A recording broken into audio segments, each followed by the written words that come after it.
After announcing the 2 trillion rupee bank recapitalization plan, the government is gearing up with a blueprint. Sources say the centre will dilute its stake in banks only after the recapitalization exercise. Not just that, the centre is also hinting that the entire exercise will include some write-offs that are outside of the NCLT process. Sapna Das here now with more details. Sapna, take us through what more we now know about the way that the recap plan is being shaped.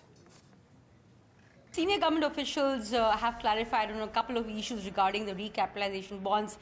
Number one, of course, the recapitalization exercise, particularly not just in terms of the bond issuance and the distribution among the banks, but also in terms probably of the existing budget allocation for this year, around 8,000 odd crores, which is still remaining.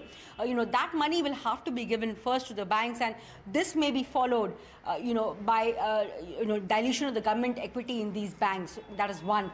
Second, of course, in terms of who gets how much, here there is clarity in terms of the fact that the smaller or the weaker banks may just be given the provisioning amount, which is absolutely necessary as per the RBI guidelines, and it's the larger banks that may actually receive the capital in terms of sustaining the growth.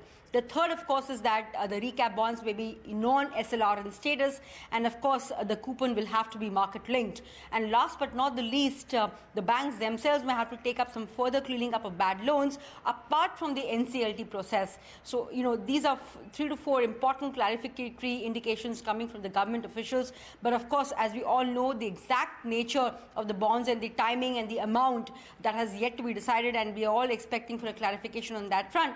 But in terms of which bank will get how much, here at least there is clarity that the growth capital will only be given to the larger players, and the smaller ones will only be given the basic provisioning requirement for the current financial year.